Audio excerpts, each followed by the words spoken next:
Hello. Welcome to Hello. Directly to You. It's episode 242 of our podcast. I am AJ. I'm joined by Parker. We're Redirect. So, We talk about video games and stuff like that. We're going to talk about video games and stuff like that. And we're We are. going to specifically talk about Nintendo, their video games, in contrast with a recent Xbox video game that came out and people don't like it very much.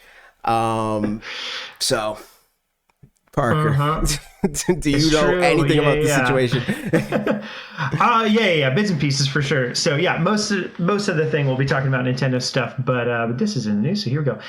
So Redfall came out and is not very good from the sounds of it. And that's Xbox first party game. It's the second one this year and fifth maybe of the generation. Not really, but I mean not too far off. I guess.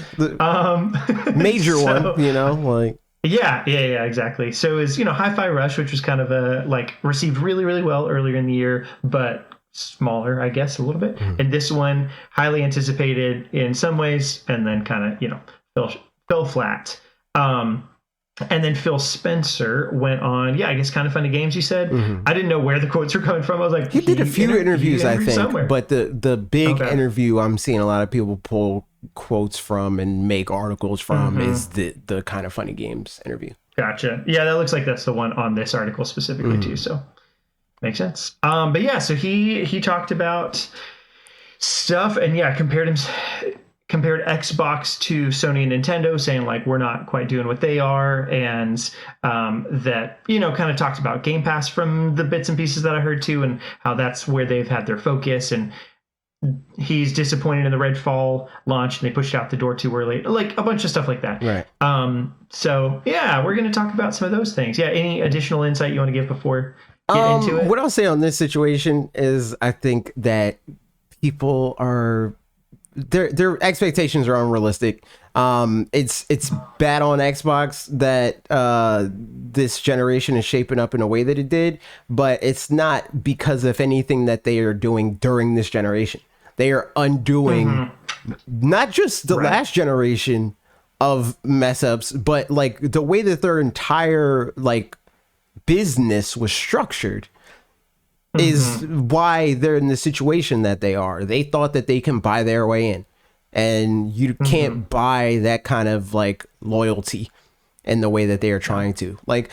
Sony, to a degree, they had a similar kind of buy-in kind of thing, but they had a way more closer to what Nintendo's known to do, way of buying their way in. They'll partner with a studio, make multiple games and collaborations and other projects with the studio, and eventually buy it.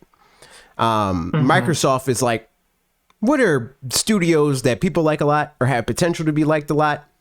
We're going to buy them. We never worked with them before in any real capacity, but we're buying them, So it's those types of things have growing pains there. And especially since they haven't been able to work those things out in a lower stake situation, like Nintendo with Retro, or Retro is a bad example. Retro is probably the worst example.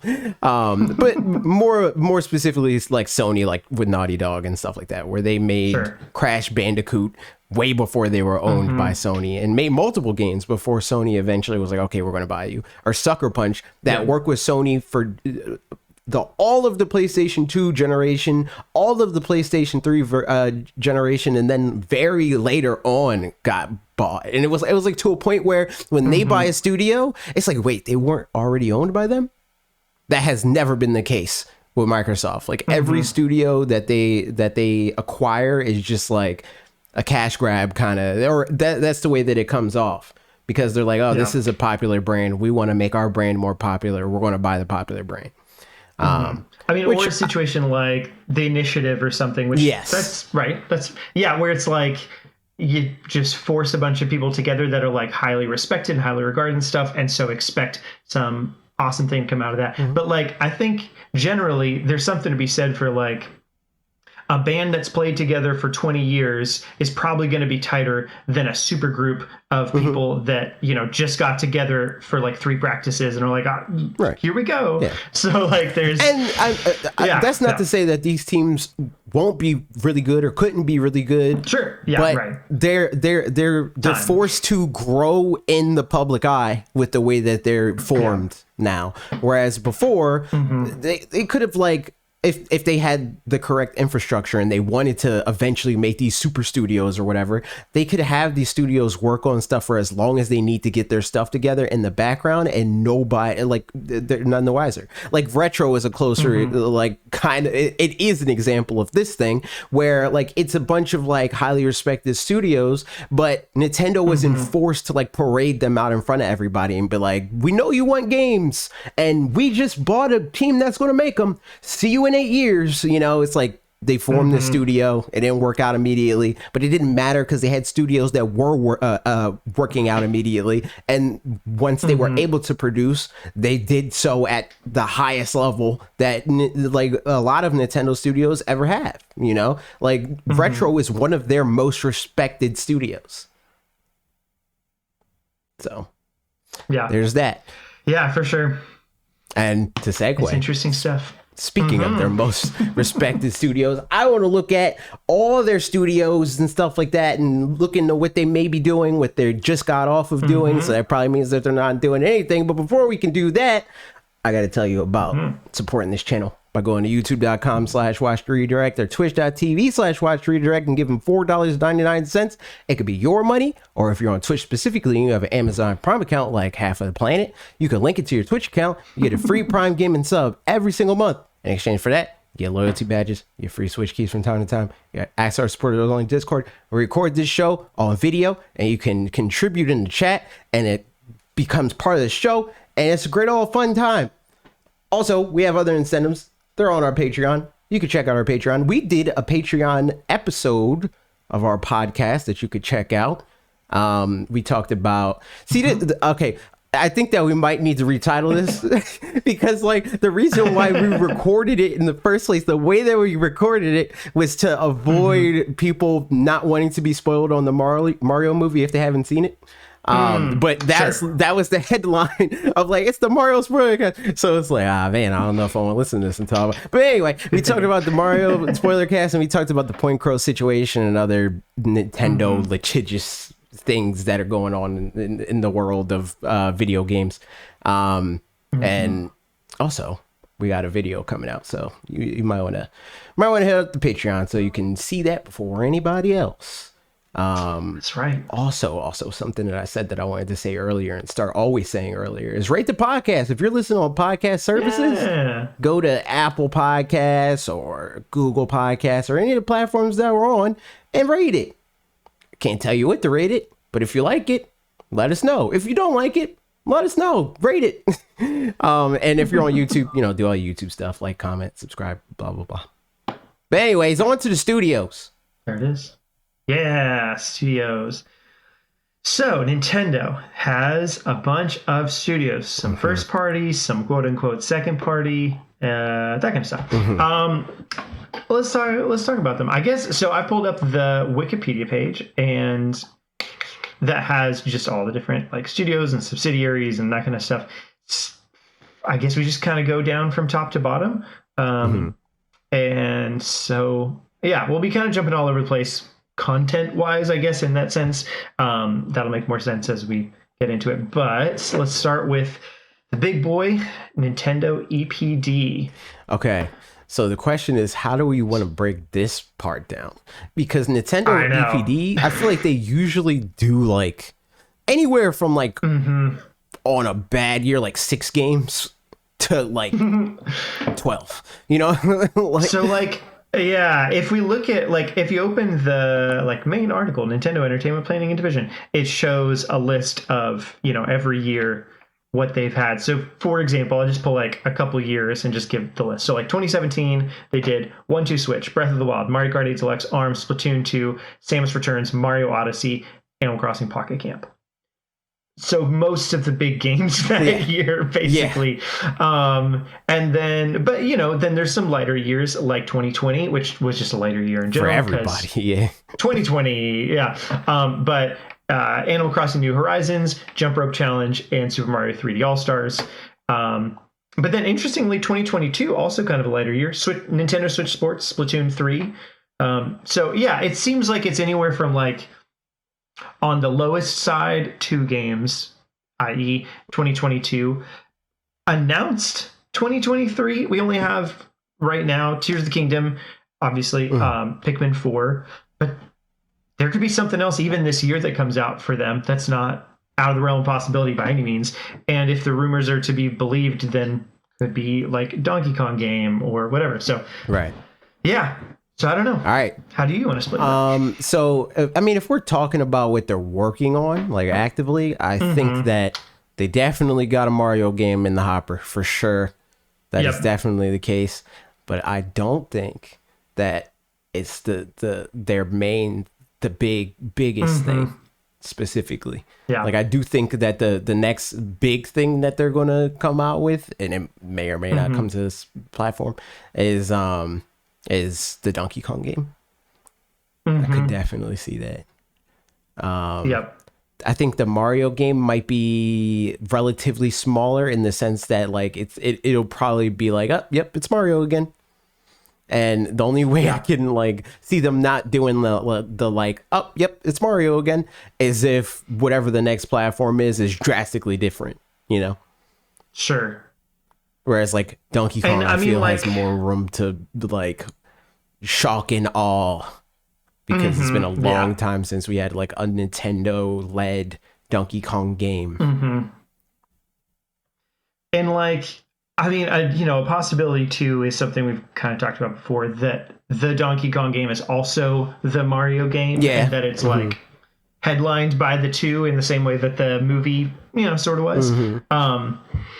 But yeah, I think I would anticipate a big Donkey Kong game first. And, it's been a while since we've also gotten just like a 2D Mario game of some variety. That's what I was thinking. Besides Super Mario Maker 2.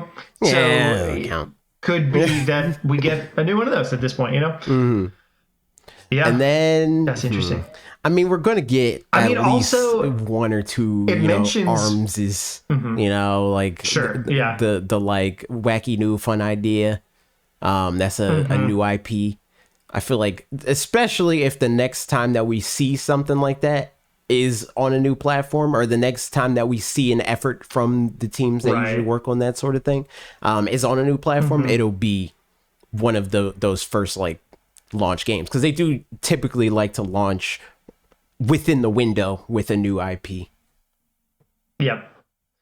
I mean, and for what it's worth, this spreadsheet at least also mentions things that are co-developed with other people. So like WarioWare co-developed with Intelligent Systems, Metroid Dread co-developed with Mercury Steam. So it could very well be that Metroid Prime 4 shows up as one represented of the games on this list. On. Yeah. Even though, it's like with Retro. Although that said, Metroid Prime Remaster doesn't show up on here, so maybe not. But I think it's probably because the Metroid Prime Remaster. Yeah, well, not even necessarily because of the new game thing, but because it's just a less ambitious effort, so they don't need to support them in that. Like Retro made Metroid Prime, so like remaster it. Yep. Yeah, for sure.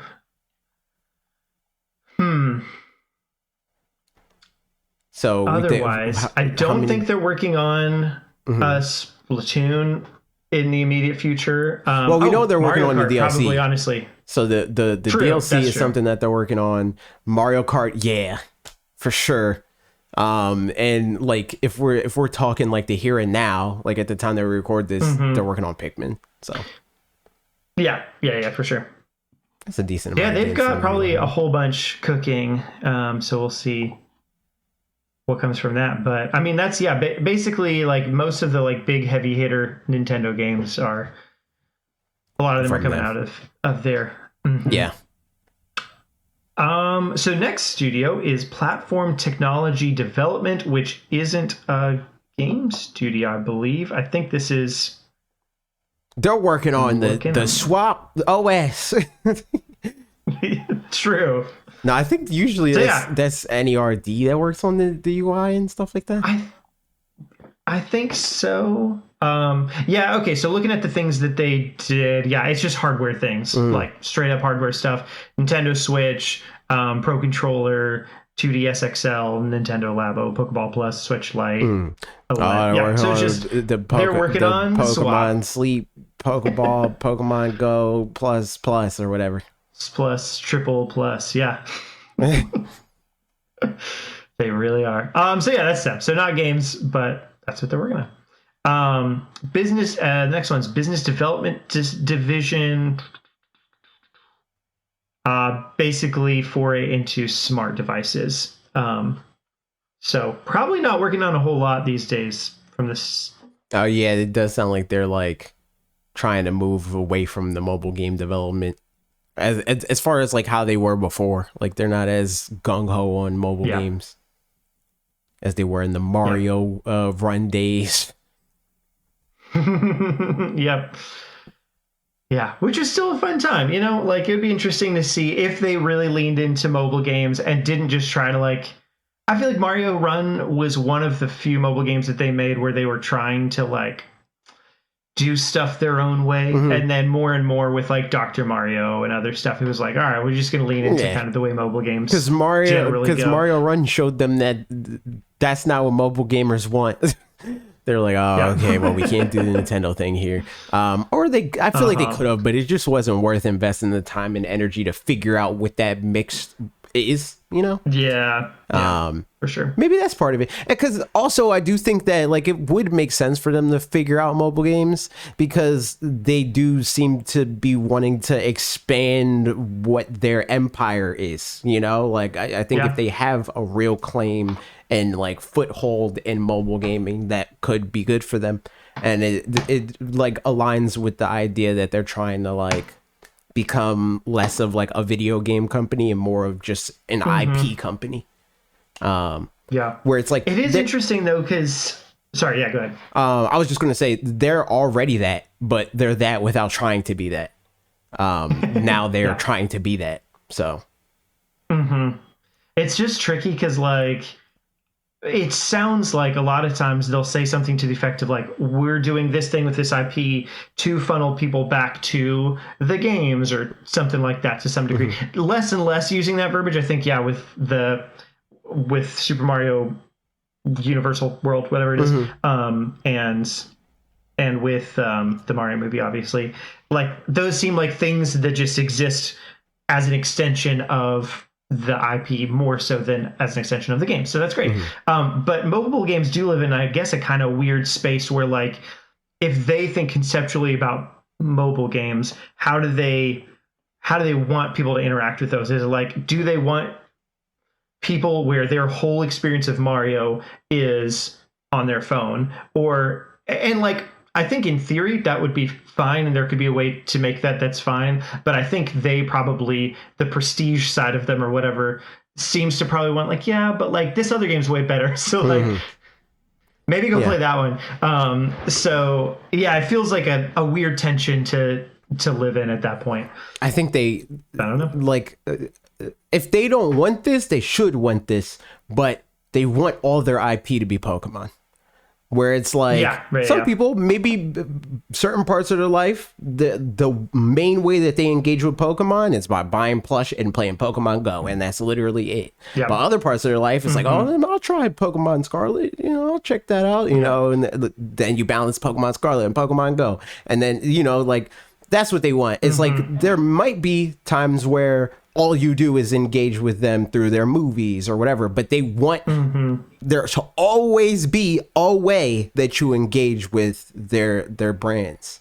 And they hope that that'll bring you back to the games that, like, when everything's all said and done.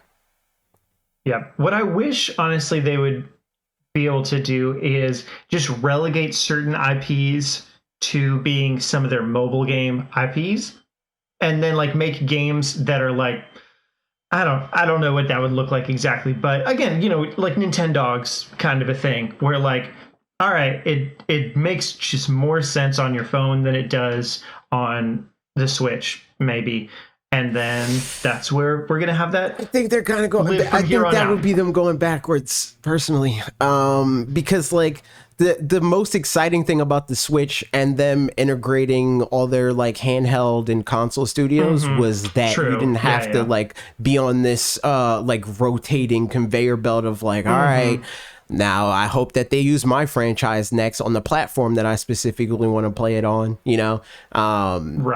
Doing this way would mean that like if you're a Pikmin fan and they deem that Pikmin is a better mobile game, but you're not a mobile game fan, you're like, well, I guess I can't be a Pikmin fan anymore, you know. It just makes the most sense for them to like try to figure out what the platform is to make the thing as popular as possible, and then leverage that to make it good and beloved and, you know, engaged with on their other verticals, you know. No, that makes sense.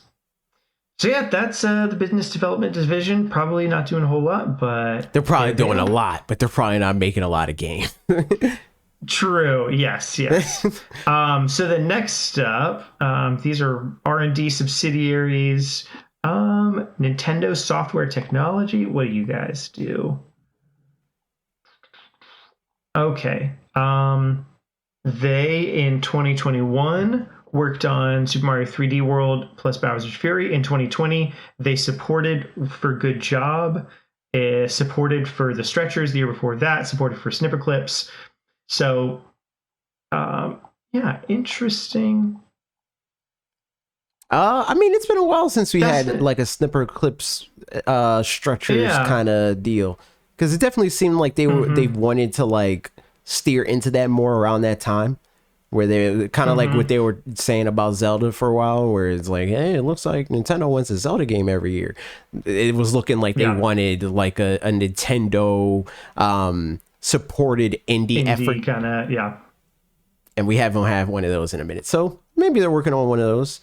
Obviously they're probably supporting on like maybe the Donkey Kong game or whatever other big EPD thing that they have working on behind the scenes. For what it's worth, going back in time, they like their primary thing that they've worked on seems to be Mario versus Donkey Kong stuff. So like so if they're making a Mario Donkey Kong collaboration, that would be perfect for them. Saying.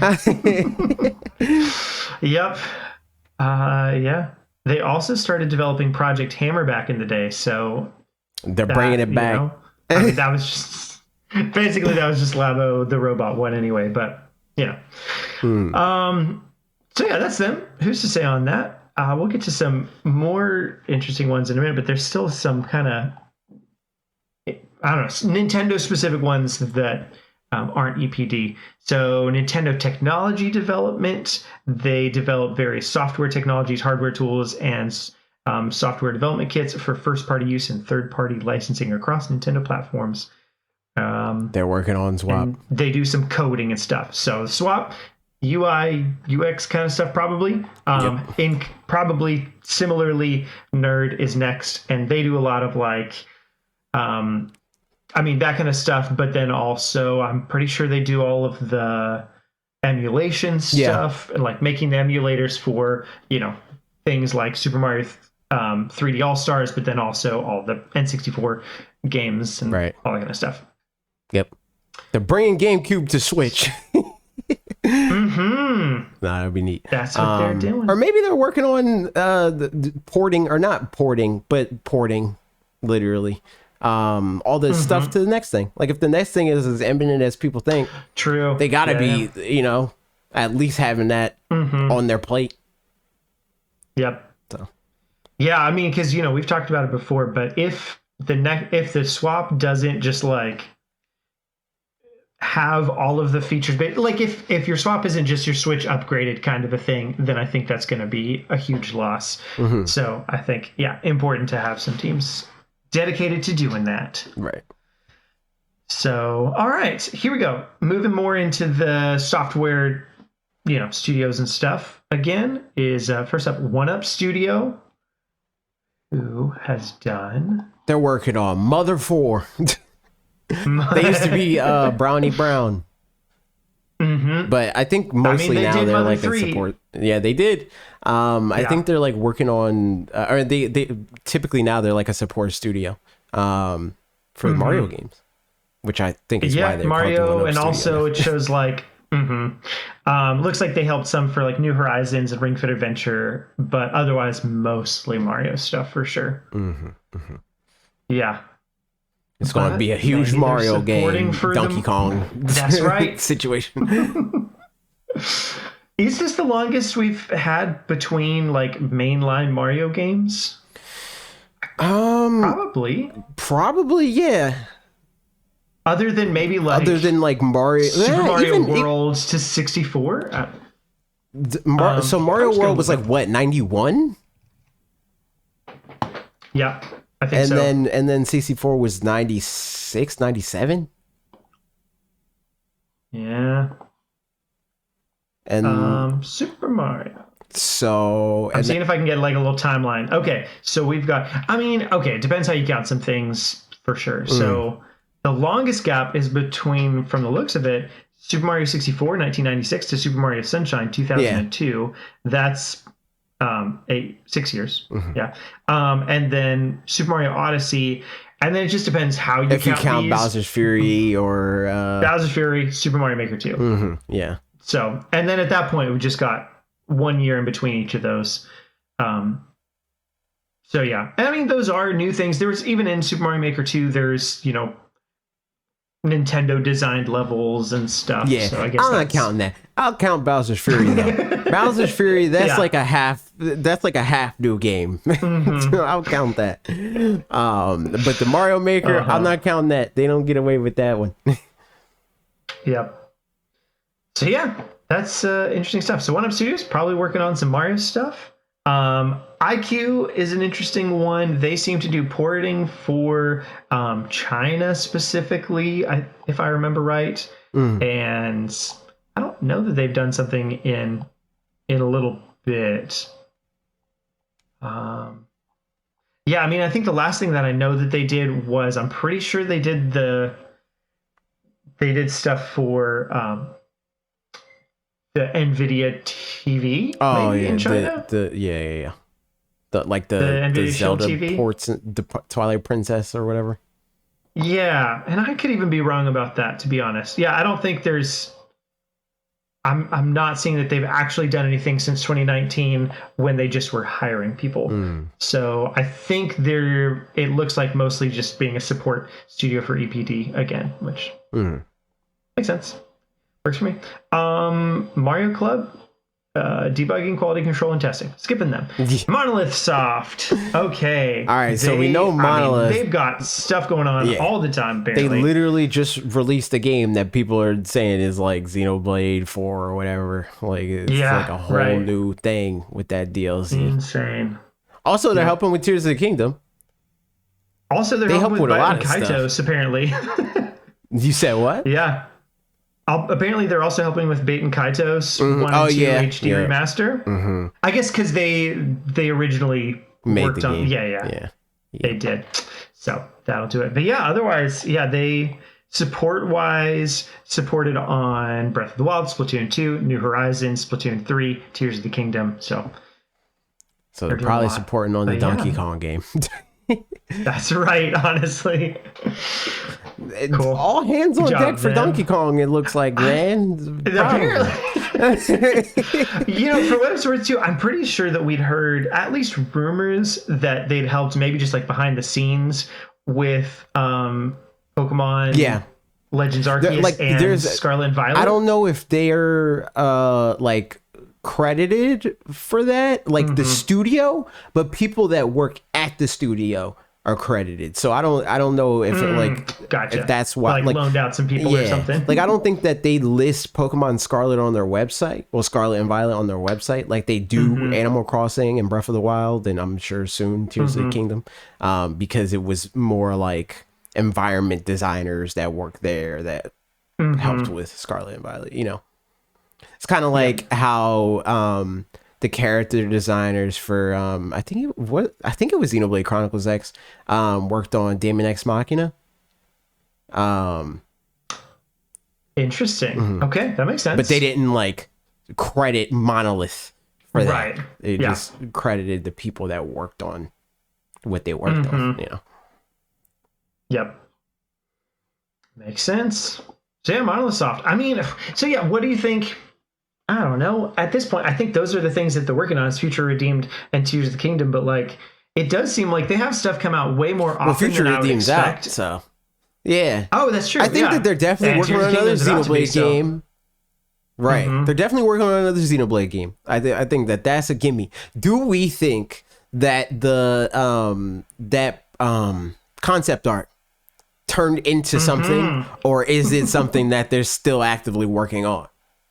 Like, do we have that already? Because I don't think we do. My safe answer is I know. Yeah, my safe answer is it's concept art. So yeah, maybe that's already something or whatever.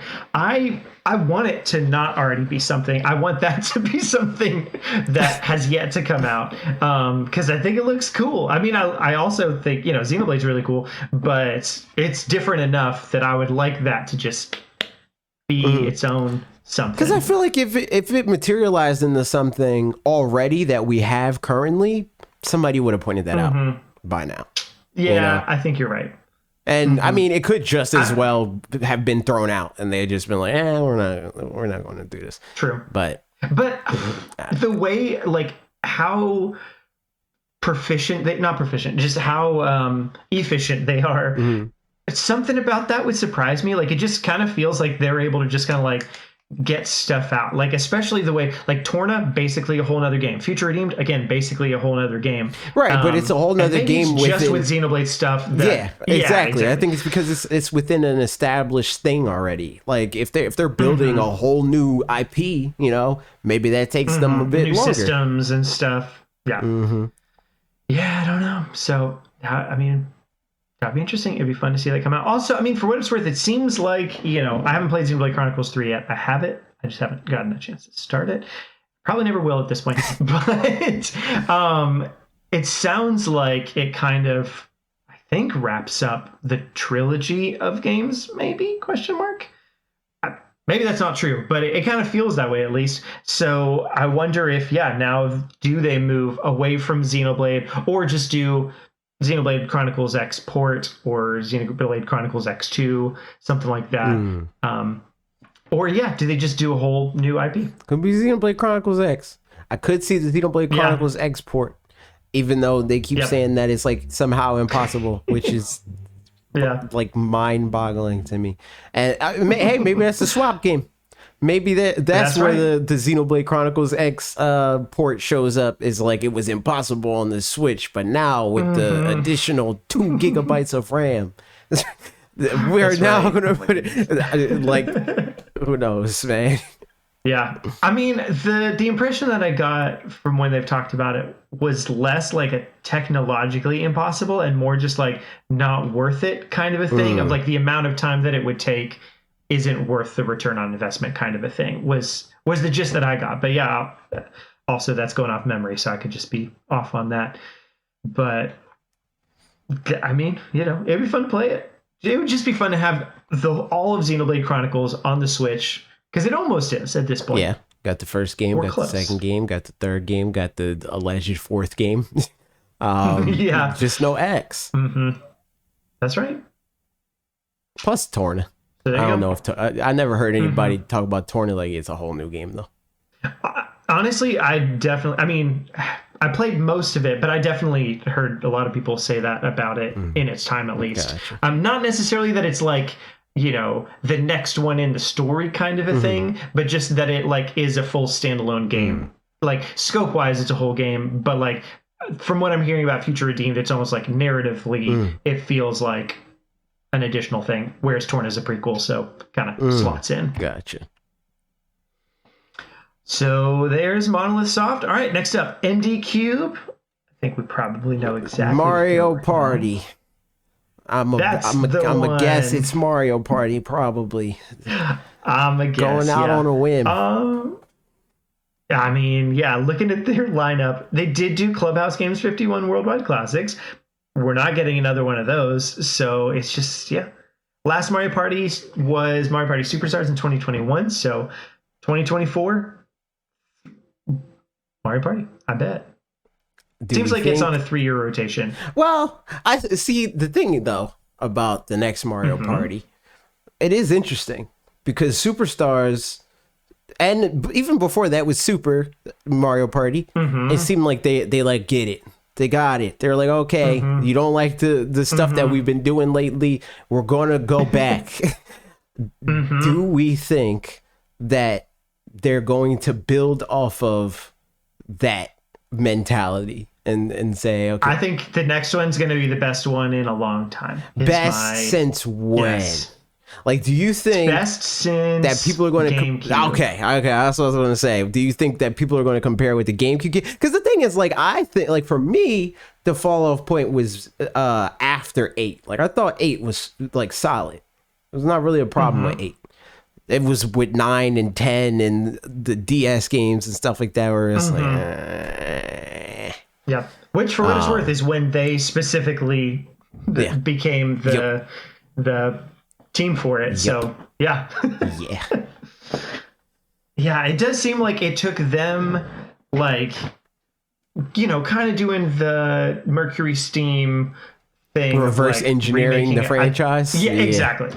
Yep. And so from that, I think they probably have a better idea now of like what works, what doesn't, and, you know, I mean, almost it feels like they were trying to reinvent the wheel, but like in just a bad way for a long time.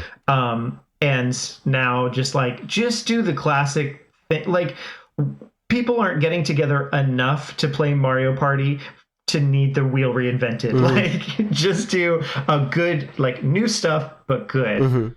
Exactly. And that'll be good, you know? Yeah. So hopefully it's not like both of those games did feel just kind of, I don't know, just there wasn't a lot to them kind of a thing. Like Mario Party Superstars, again, functionally, fundamentally was great. It was just like, there wasn't a whole lot of, like, there just weren't enough boards, I think, was, you know, it was fine for what it was. But after having played it probably like 20 hours total, which, you know, feels like a lot for a Mario Party game, I was just like, I would like to play this game more, like with, you know, other people, but they're just not. I'm kind of sick of these boards specifically, so I'm not going to. But if there were more than that, then I would.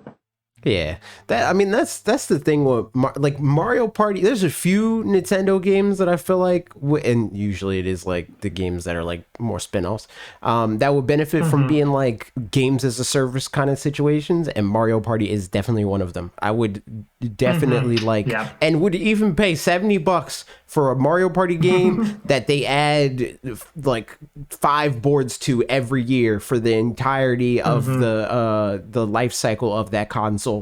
I would pay $70 upfront for that for let's say 5 to 7 boards, like on the cart or disc, whatever they want to do itself, 5 more and free DLC, and then I'd pay like $20-$30 for like 5 to 10 more boards added onto the game throughout the life of the game.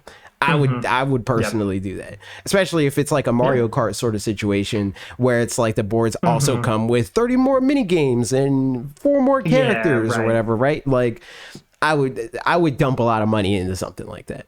Person. We're basically, as long as they get all the other stuff right about the boards. Like if they're not like Super Mario Party boards where it's like a fraction of what the other ones were in terms of like the gimmicks of them and like how involved the board is and how big the board is and how varied the like the situations or the scenarios within a given like game could be. Then I would definitely invest a lot in something like that. I mean, again, you know, you compared to Fall Guys before, and I think that's a good way. It doesn't even have to be the kind of like freemium kind of way to go about it, but I think just the idea that like, I mean, or Mario Kart again, just that there's a platform and then you're adding more stuff to it without having to reinvent the wheel every time, but just like more of the same. Like people want more of the same, so just at least give it a go. Give that a try, see if it works. And, you know, you're going to make more Mario Party games. So if it doesn't, just make another one later, and that's fine too. Then next up, Next Level Games. There are some safe bets we can make here, but also, I mean, there could be some more risky guesses. They're definitely working on Luigi's Mansion thing for sure. I don't know if they're going to call Luigi's Mansion 4. I think 4 is when they start to be like, all right, we need to stop using numbers, unless you're Metroid or Pikmin. But a lot of other ones are like, we're done with numbers. We're naming it some type of subtitle. And I mean, it could even be a thing where they do a Luigi's Mansion game and that releases like around when the movie does, like timeline wise. I could definitely say something like that. So yep, I could definitely see something like that too. I mean, for what it's worth, going back to the number thing, even Dark Moon wasn't a number. It was just Luigi's Mansion Dark Moon. So the fact that they did 3 is like, that was region specific. In some regions, it was Luigi's Mansion 2.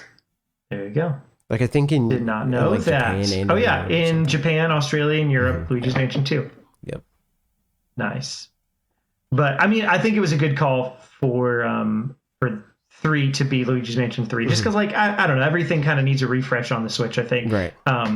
Just give it its best shot, and that felt like that helped. But yeah, I mean, then they did Mario Strikers. I don't think we'll get another Mario Strikers for a while. They could be working on Punch Out, theoretically, but that would be sick. I would be down for that. They also, I mean, could be in the same way that they were given Punch Out in the first place to like Punch Up. I mean, Punch Out and Luigi's Mansion. Like, true. Yeah. That's another for sure. thing that they like took the torch for and moved it forward. So like, yeah, I would like to see them do a new IP for sure. Yeah.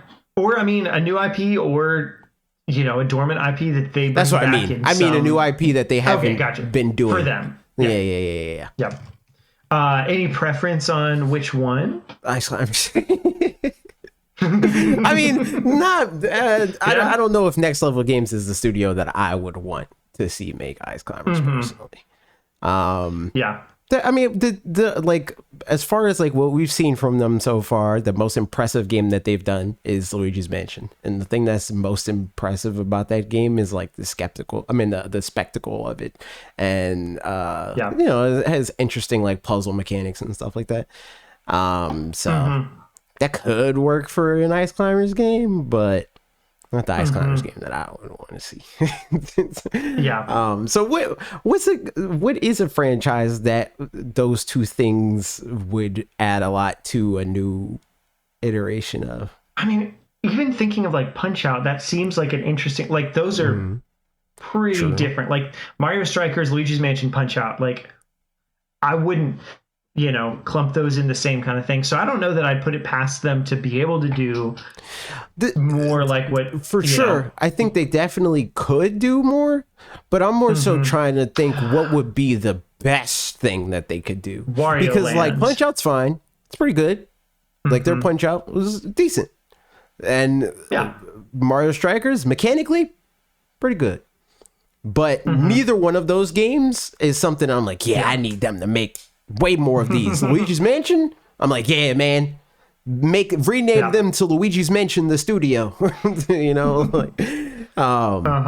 So it's like, it's trying to think like what could that next game be, like something like the revital their Metroid Prime again, because their Metroid Prime is Luigi's Mansion, but they're that again. I mean, so one thought is Wario Land. I feel like they could take that and like really, again, like Wario Land Shake It like looks really good. All the Wario Land games are pretty ambitious for what they are.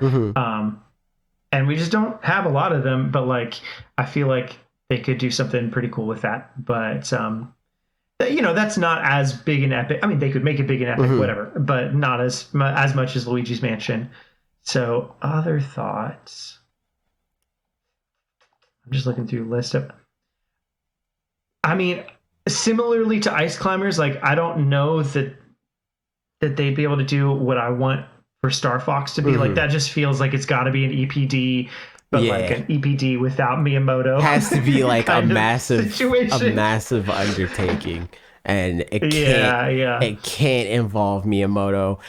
At least like he'd have to be like Metroid Prime levels of involved, where it's like, sure, I guess, thumbs up, but not like, no, change this level and make this character like this, because it would just make it Star Fox SNES again. Yep. Last idea. Because there's a bunch of others that could work, but in the Luigi's Mansion kind of vein and like similar scope in some kind of ways, Chibi Robo, but just done up with all the bells and whistles, you know? Yeah. Because I mean, it's similar in some kind of mechanics kind of stuff to Luigi's Mansion. It's, you know, indoors and stuff, but like you could make it look real good. But that's been one that just has not had a lot of luck. And if you do it really well, then maybe you could. Yeah, I'm down for that. I'd sign off on a Chibi Robo. My next level games. Nice. Next up, Retro Studios. I mean, you said retro? Yeah, I think you got cut off by just. I did say retro. That was the next one. Okay, I did. Maybe we're working on Metroid or something. Maybe has yet to be proven. Honestly, they could not be working on Metroid Prime and 4, and I would be none the wiser because we still haven't seen it. Honestly, but I mean, Nintendo says it's going good. They haven't changed their verbiage on that at all, so they're definitely working on Metroid Prime 4. That is happening. But are they working on more? And they worked on Metroid Prime Remastered. They could be working on the 2 and 3. Metroid Prime Remastered did pretty good. It could be doing 2 and 3.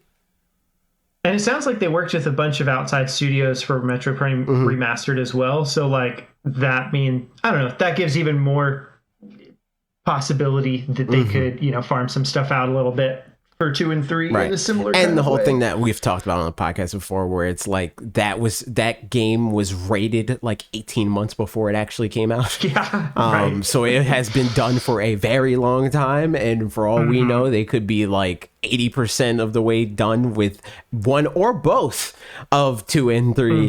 And the only real question there is like how late they've realized, late or soon, they realized that they were like, oh, one's going really good, we want to do this again with the other two, you know. Or if they were waiting to see if one would be successful, in which case we'd be waiting however long. I don't know how long when the project started is the other thing. Like we have a rough idea that Wind Waker HD on the Wii U, because they talked about it, took around like six or 8 months. But who's to say how long it took for Metroid Prime? Because they didn't say. Yeah. Who's to say? They could be working on Raven Blade. Bring that back. Just kidding. There's a bunch of canceled games of theirs. There's that I didn't so like. many. I know about some games. of them. Metaforce. I've never even. I don't know. NFL retro. Football, I was going to say the NFL. Rally. I was going to be like, they're working on the NFL game. Switch doesn't have Madden. It's true. So funny, yeah. Bring back Kid Icarus. Nah, that Kid Icarus was not good compared to. I mean, obviously it got canceled, but not as good of a direction as the Sword Limited one. So, I mean, speaking of Kid Icarus, I mean, it's not a first party studio, but Bandai Namco. There's my goodness. I just realized, like, we're going through these, you know, at the pace that we're going through them. And I was like, yeah, that's the end of the game development subsidiaries, SRD, support studio for EPD.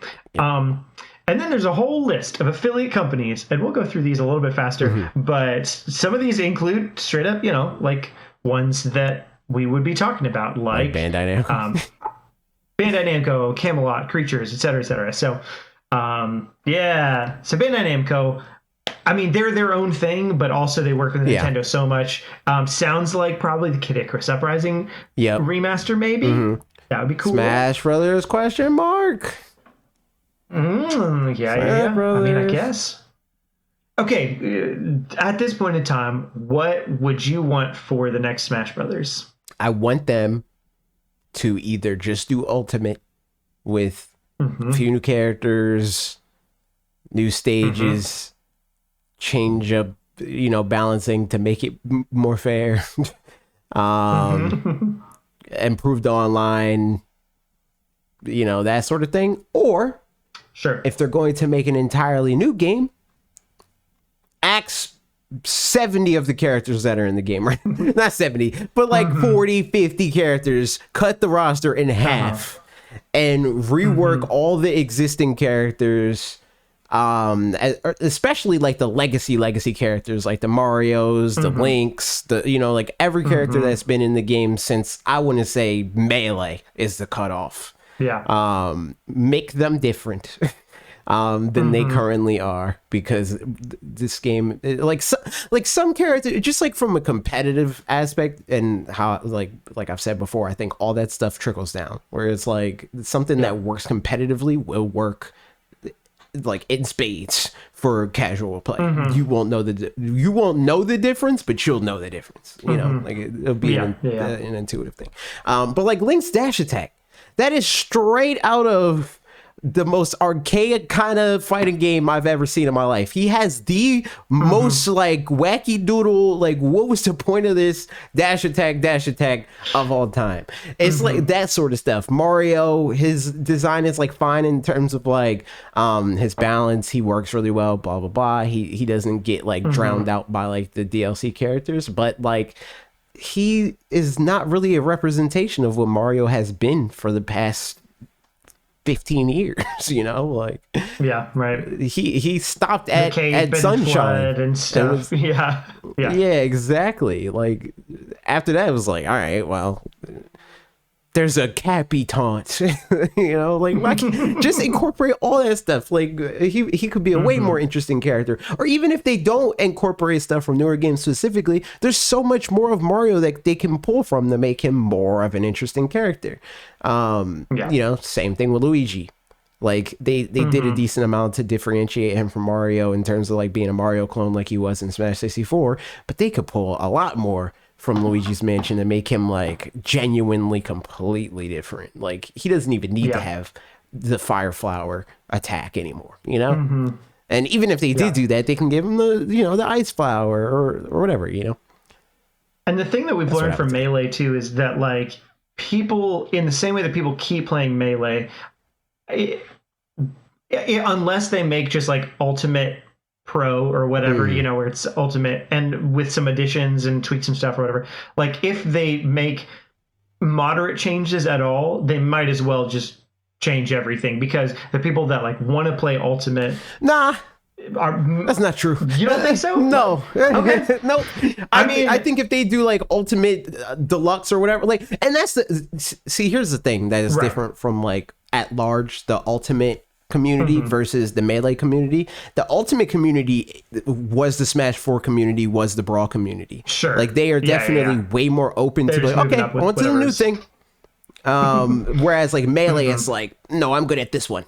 And I like this one. Keep it like this one. The Ultimate community, I mean, obviously the Ultimate community likes Ultimate, but there's definitely stuff that the Ultimate community wants to be changed within Ultimate. Like the stuff that I meant, like the online, that's a big complaint for most Ultimate people. There's like the buffer system. Ultimate people don't really like that. I think that's a skill issue, but they don't like the buffer system. Mechanical things. So I could see them like making tweaks to that and really invigorating the Ultimate community, but it really just depends on how much we should believe Sakurai.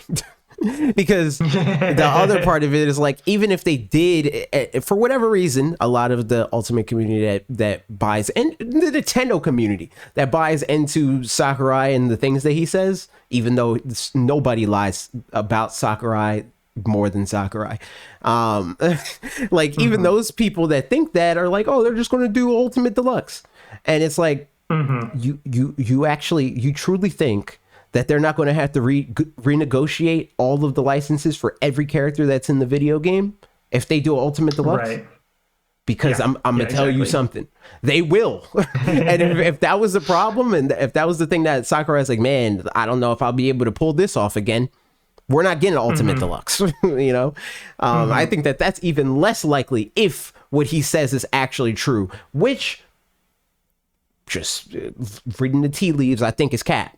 I don't think it's that hard for the biggest fighting game franchise made by one of the most iconic gaming studios on the planet to get other studios to let them have an ad in their video game, you know, like and get money for it. Yes. Too. Like, yup. Yeah. Get paid to advertise your video game. Yeah. And especially because, like, it's, you know, Nintendo's still on good footing with all of the companies represented there too. It's not like they have bad blood with, you know, even Microsoft or whatever, who, you know, is a direct competitor. And Sony's not even in the game, so you don't gotta worry about them. Yeah, right.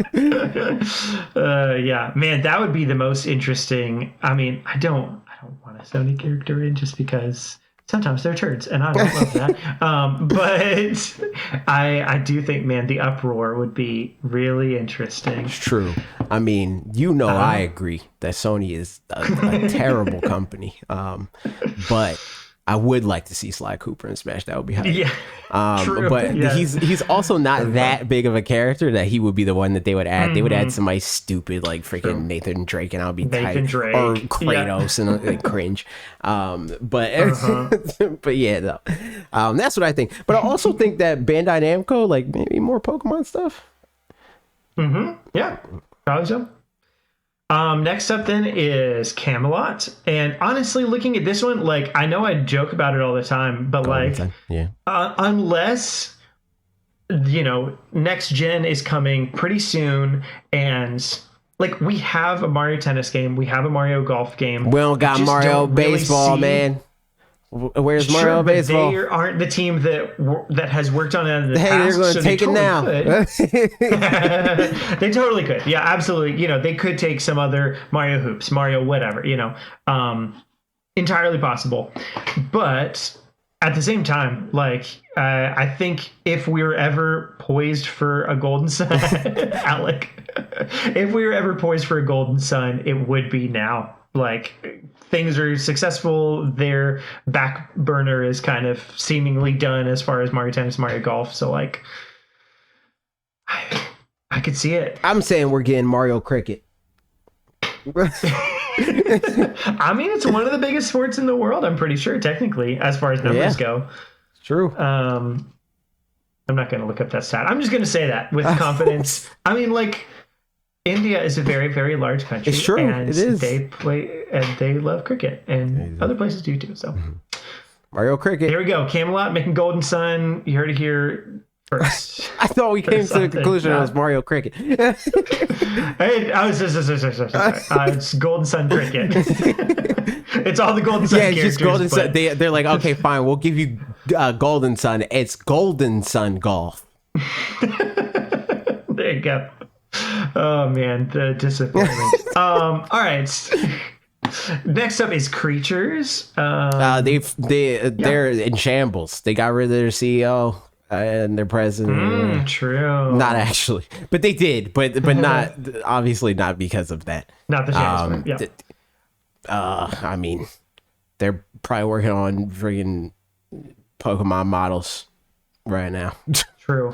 Other things and Detective Pikachu too developed. Yeah, so I was gonna say it looks like Detective Pikachu, obviously. Then there's some other things here and there. What was it? I just saw it.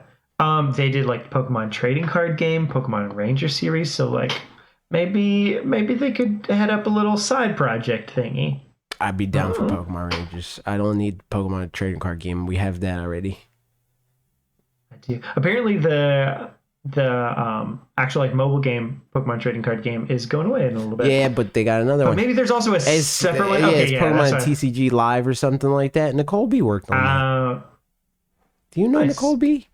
You know Nicole B, right? No. She was in the she was a part of the Christmas video, the Among Us thing that we did. Oh, the Among Us thing. When we played Among Us, I don't know. Beat 'em ups and Bob and all that. Oh, gotcha. Yeah. Then maybe. But yeah, she's cool. I like her. She worked on that game. Awesome. Good job, Nicole. You did it. I guess I also only joined for like one round of that game in the end, so I don't know that she was on. Actually, no, she was with us for the Coffee Cult. That was a different. It was the Minecraft thing. That was Minecraft. She wasn't with us for Among Us. Gotcha. But yeah, she's cool. All right, well, so yeah, there's that. Next up is Cygames, which they did Dragalia Lost on mobile. I think they're porting Dragalia Lost to the Nintendo Swap. I mean, it needs it technologically, you know. Like, it's true.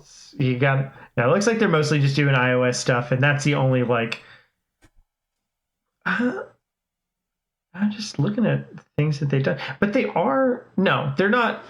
I think Nintendo just has like they like they have a 5% stake. So. When it was like a symbolic thing, it was like we're in it for the long haul because you made Dragalia Lost. You buy a stake in us, we buy a stake in you. DNA has a 24% stake, and I think Nintendo has a stake in DNA. Yeah, I think they have like a 10% stake or something like that. They might have increased it more recently, but I think it was like 10%. From 12.72. So yeah, basically 10. Yep. Interesting. Okay, so yeah, in any case, Cygames, I don't know if they're doing anything for Nintendo right now, so no big deal. DNA, all the mobile games. I'm not going to predict that they're making any new mobile games. Just keep up with the ones that they're making more. They're making more for sure. When was the last time they made a new one? I don't know, but I think they're making more. I don't think they're going to make like at the pace that they did, but I do think that they're going to make like they're working on more. Also, they're like they're doing other stuff with like the movies and or whatever, like other Nintendo partnership stuff. But I think we're going to get at least 2 more mobile games within the next. Like by the time we get the next console, we'll get some more mobile game stuff from DNA. Will be my guess. Nice. I hope so. Be fun to see. And next up, Game Freak. They're working on Tembo the Badass Elephant too. That's right. And Big Town Hero. Ooh, yeah, Big Town Villain. Honestly. True. I was just thinking that the Little Town Hero grew and got bigger. But he could have grew to become the villain. Or it's just the town that got bigger, you know? Yeah, true. So, I mean, obviously, we've got DLC coming for Pokemon Scarlet and Violet. Otherwise, what do you think the next Pokemon thing will be to come after that? Like 2024, I guess. I mean... It would be weird for them to like. It's going to be Gen 10. Like that's going to be the next like big Game Freak Pokemon thing. I would assume. You think already in 2024 and not some kind of not 2024, but just like timeline, like for the anniversary, for the 30th anniversary, which is like sure the freaking 27, 26 or something. 120. Like okay, sure. But like I would guess that they would do a remake, but they don't usually do more than one remake on a platform, so it's like that's kind of awkward. So maybe Gen 10. I mean, and it would be cool if like they spend that long on making the next thing. So like I'm hoping that the next and also if we look at what we know about like Scarlet and Violet and Legends Arceus, like this would be the time that they would start working on something like that. So I think that they at least have a skeleton team working on it currently. And assuming also that 2024 is the year that, you know, let's say holiday 2024 Nintendo Swap comes out, then they wouldn't be putting a new Pokemon game on that anyway. They'd wait until there's, you know, at least some kind of 20 million people. Yeah, right, exactly. So, you know, like a year in basically or something. I don't know. But so yeah, I could see some kind of interim thing happening, but whether I don't know. Yeah, like maybe we get like the Let's Go equivalent, but at the same time I kind of doubt that unless Nintendo jumps to like 4K as the standard or whatever, which I mean is possible, I guess. But I could see them like, dropping something to get their feet wet with the 4K development, just like they did for 1080p development. Granted, I mean, it's not really that much more of a jump compared to going from 480i to 1080p. But yeah, especially if they did like do the smart stuff with modeling and make it like upscalable and whatever, those kinds of things. Right. Hopefully, yeah. We shall see. Granted, I mean, that's also another thing. Like, technology is better than it was then when they made those X and Y models, which, I mean, were future-proof for the time. They were 1080p models. But you got to remodel and, I mean, like, re-rig and retexture. And you got to do a lot of stuff with stuff like that. So, like, even if you have all those models, you still got to do a lot of work for 1,000 things to be added into a video game, But, yeah, exactly. But, yeah. That's what I think they're doing. Yeah, I agree. Makes sense. Genius Sonority, they've done Pokemon spin-off kinds of things. Most recently, Pokemon Shuffle, Pokemon Cafe Mix, and in the past, Pokemon Coliseum and stuff. I think they're just trucking away at Pokemon Cafe Remix. Maybe they got some other kind of maybe a new Troze game for the friggin' swap. I don't even know what Troze games are. Pokemon Troze is like a match 4 game. Oh, gotcha. Okay. Yeah. I have no opinions on that, so sounds good to me. All right, more opinions. Good feel. So one option is that samurai action game thingy. So possible. They put out a game called Monkey Barrels on the Nintendo Switch in 2019. And they did Yoshi. What? But yes, I don't know if they're going to do Yoshi again. You think we're going to see them do Yoshi again? Maybe. So that's the thing. Yeah, I honestly don't know. It feels like those take a really long time between games. 4 years, it looks like, between that and that. It also got like Crafted World and freaking why? I don't understand.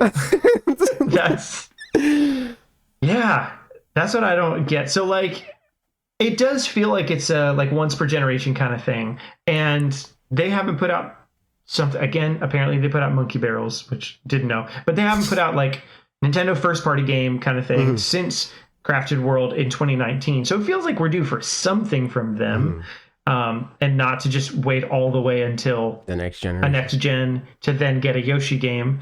But I don't see getting another Yoshi game on the Switch. So I think it would be something different. Yeah, maybe they do Yoshi again. Now I think about it. Because now that I think about it, they did Woolly World and then they did Crafted World. They did. So what's the next step in that? For what it's worth, they also were the developers for Wario Land Shake It. So maybe the Wario Land thing isn't next level games, maybe it's Good Feel and Next Level Games. Good Feel, Next Level Games. They're merging. That's right. I still want to find out what comes of that little samurai. Yeah, same. I hope that's what they're working on, because that'd be interesting. Yeah, and I mean, I'm not mad at a Yoshi game, but I just feel like maybe Yoshi's not their thing. Yeah, their Yoshi game. Yeah, for sure. Like, I don't know. I feel like it feels kind of like bad having Yoshi be where Yoshi is currently. Like, Yoshi needs a Kirby. A Kirby Forgotten Land kind of situation, especially since with Yoshi's Island, like Yoshi's Island is like one of the most iconic Nintendo games, like bar none. Like that art style is crazy. It was a technological marvel and still is to some degree, which is crazy. Kind of like how I feel about Star Fox, where it's like Star Fox used to be like the it guy, and then just fell off the face of the planet. And that's where, like, Yoshi is. And it feels worse than with Kirby, because Kirby has always just been like, I'm here too. I'm Kirby. But Yoshi was at least with Yoshi's Island. And after that, it kind of stopped. But I think you get back there, it was like a big deal. And Yoshi's, I mean, like, freaking Yoshi in Mario World 2 was a big deal, but right, that's different. Yeah, like what does a fresh Yoshi game look like in this day? Because it does feel like it's just always kind of standard Yoshi stuff, but with just a bit of a twist of a coat of paint, sort of a thing, where like it's woolly and we can mess with that somehow, and it's crafted and we can mess with that in various ways. But like, yeah, like how can you completely shake that up? And I honestly I don't know, but I'd love to see that. Crafted World was fine. I played all the way through it and had an okay time, but yeah, it just kind of stops at that. I would love to be as excited for it. Yeah, exactly. Like I would love to be as excited for a Yoshi game as I honestly was and still am for Forgotten Lands, and that'd be great. Yeah. Yep. It's just such a waste of tenure. Yes. Yep. Yeah, Grezzo. That's true. They Grezzo. did Ever Oasis. That's them, right? Mm-hmm. They did Ever Oasis. Maybe we get Ever Oasis 2. I don't know if they want to do like the Zelda port thing, but I mean, they've been doing it long enough that it seems like that's kind of one of their things. But it is, I mean, so one of the topics that I thought about having us talk about today was like, what's next for Zelda after Tears of the Kingdom? And it would feel a bit weird if after Tears of the Kingdom we got another, like I do think we'll get Wind Waker and Twilight Princess at some point, like those will happen. Yeah. But if then the next 2D thing was another like Link's Awakening situation, like was the Oracle game. Like I'd love to see the Oracle games remastered and remade or whatever, because like I played one of those and really, really enjoyed it and just didn't have the other one, so I haven't played it. But Oracle of Seasons, I can say, was really, really good. But there's something to be said for just not having had a new Zelda game for fans of the like more traditional Zelda stuff, outside of obviously the best Zelda games, Tears of the Kingdom, Breath of the Wild. But yeah, I don't know. I say it would feel a bit weird if it was yet another port. I mean, that's genuinely that's kind of how I feel about that kind of thing. It's the same thing with Pokemon, where it's like the old days are the old days, and you can still go back to the old days. That's what the ports are for. But like, I think that they could still do 2D Zelda with the a similar mindset to that of Breath of the Wild and Tears of the Kingdom. I don't think making a series of games continue to be so dragged down by this expectation that they rhyme in this like super stringent way where they're basically just the same game, but like the glowy eye enemy looks a little different this time, and the hook shot you kind of use it a little bit different this time, and the fire temple, oh boy, man, the enemies they're a little different too. But for the most part it is the same video game. I don't think they need to do that more.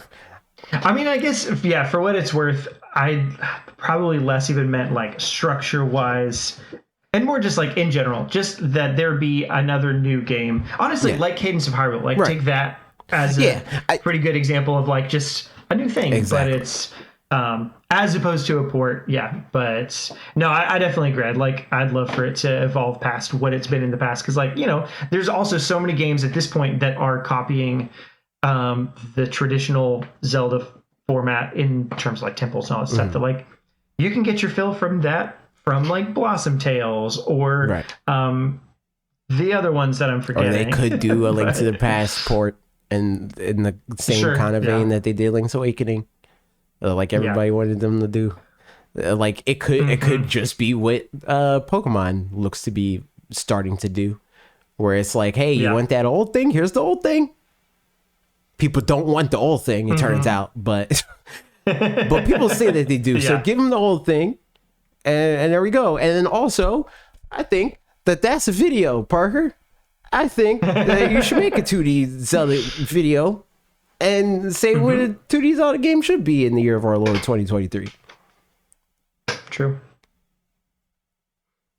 That's an idea. Yeah. There's an idea. I like it. So yeah, Grezzo probably working on some sort of. I would like for them to be working on just honestly a new 2D Zelda. I think would be cool. You know, that'd be dope. But just as long as it's not the same different one. Granted, sure. I will say I do like the 2D Zelda games more. I was talking about this because people. So on our Twitch channel, there's a channel point redemption for a lot of channel points. 75,000 channel points. And you get to decide a tier list that we do on stream. And Rise redeemed for Zelda enemy. So if you want to see that, I'm probably going to do that on Monday. But Trev was like, "You're a Zelda enemy," and I was like, "What are you talking about?" He's like, "Because you don't like any of the Zelda games." I'm like, "That's not true. I don't like the 3D Zelda games." And I like list all the Zelda games I don't like. Or I was like, "I don't like Twilight Princess. I don't like Ocarina of Time. I don't like Majora's Mask." But I like, and I don't like the original Zelda because the original Zelda is antiquated and dumb. And Zelda 2. And then the rest of them, they're either fine or I like them. Like, I actively like A Link Between Worlds. I actively like Wind Waker. I actively like the Triforce Heroes. I actively like, obviously, Breath of the Wild, Tears of the Kingdom. Everything that I didn't mention that I don't like, I at least like it. I'd at least give it a B plus. B plus. So there's that. RP. Yeah. There it is. There's Grezzo. Next up, speaking of Kirby from a little bit ago, HAL Laboratories. Smash Brothers. They are and Kirby. They're always working on games, just nonstop. It's insane. This one team on the Switch has put out Kirby Star Allies, Kirby Super Kirby Clash, Box Boy and Box Girl, Kirby Fighters 2, Part-Time UFO, Kirby and the Forgotten Land, Kirby Dream Buffet, Kirby's Return to Dreamland Deluxe. Like, that's so much. That's a lot. So many things. I guess probably this year, another Kirby like spin-off Kirby thing. Yeah. I mean, something I would like to see is them do like a Kirby spin-off thing, but it's like in the like Kirby Forgotten Land engine, kind of like how it seems the Kirby the Fighters games are in the like Star Allies engine. Kirby Star Allies. Sick to be like, okay, what can you do? Agreed. What can you do? Spin-off multiplayer fun experimental thing in this engine. Yep. I mean, for what it's worth, it seems like they've said that with next Kirby games that they want to take Kirby and the Forgotten Land kind of thing and just move it even further forward. So I think if that's their intention, I think that's what they're doing. And I very much look forward to that and seeing, even if it's like a Kirby and Forgotten Land 2 situation and they just like expand on it even more, or if they, take and run with it even more broadly. So that's the question. Are they going to go back to like the standard Kirby release cycle where it's like, here's Kirby, and next year there will be Kirby, but it's less Kirby, and then the year after that it's going to be another Kirby but less Kirby spin-off thing, and then another one, and then another one, and then here's a big Kirby, like that kind of situation? Or are they going to go more into like traditional game studio thing where it's like, here's Kirby, see you in 3 years, here's another Kirby, right. Honestly, I kind of think the former, that they just keep, because even Dream Buffet true, came out same year, Forgotten Lands, Return to Dreamland Deluxe, that's a port, so a little bit different, but I wouldn't be surprised if it seems like they just like messing around with stuff kind of, and like obviously it works out pretty well for them and they haven't stopped doing it. They didn't stop doing it to do Forgotten Lands. So I'd be surprised if they stop doing it now going forward either. So what exactly those things would be, who's to say? Because I never would have guessed any of the things that they have done, really. So I want a new freaking Dream Course game. Give me that. Yeah. RP said, I imagine a Meta Knight spin-off game with 2D Zelda elements. I mean, a Meta Knight spin-off game. I guess there was the Magolor bit in Kirby's Return to Dreamland Deluxe. So like, and that was, if I didn't play it, so I don't know. But I think if I understand right, it's like kind of a little bit Metroidvania-ish, maybe. And that's cool. I don't know. Oh, that's what I want from them is in the meantime, just a little Metroidvania Kirby. That's what I want. Fair enough. Because it would work. Could work. All right. We're getting there. We got just a couple left. Indie Zero. Oh, they did Sushi Striker.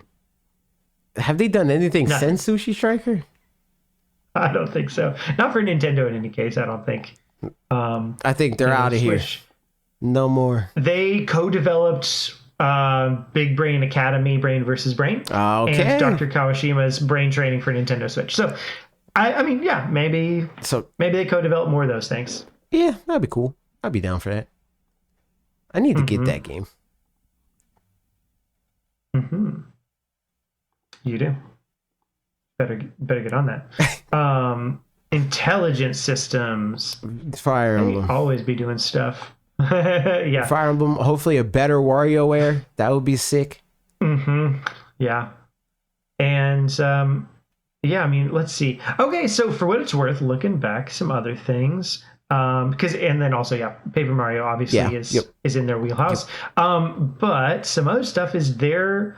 The Stretchmo, Pushmo. I mean, oh yeah, true. The Pushmo team and stuff. So, maybe do like a Pushmo collection or something. I can see that. That'd be cool. With some new content in it. That would just be a fun little thing. Yeah, I'm down for that. And then otherwise, yeah. Or they could do like a Stretchmo, Pushmo like collection and put that on Switch. Yes, agreed. So there you go. Intelligent Systems. Yeah, I mean, I don't know that they've strayed too far out of the things that they do, recently. So, Koei Tecmo, I mean, again, it's a full third-party studio, but they've helped with Fire a bunch of things. And the Warriors collaborations. Yep. How long until we get a Mario Warriors game? Exactly. I mean, what do you think is the franchise Xenoblade feels like the most likely franchise to get a Warriors? Yeah, but also kind of no. Like, I don't know if, granted, I mean, Fire Emblem also isn't, so, like, fair enough. But I was going to say, Xenoblade doesn't seem big enough to warrant that. I mean, granted, just Warriors itself doesn't seem big enough to warrant it. But the collaborations usually are. Like One Piece. Yeah. Sure. Mm-hmm. They collaborated with One Piece. Yeah. They collaborated with Gundam. Mm-hmm. They collaborated with Zelda. Mm-hmm. So I feel like usually when they do a collaboration, it's with like an IP that like it's like at least a little bit of a big deal. And people like Xenoblade, don't get me wrong. I guess in these kind of collaborations though, it's like for Nintendo's benefit rather than for their benefit, maybe, in that like Nintendo's the one, because for those ones it's like Koei Tecmo is the developer, I guess, or whatever.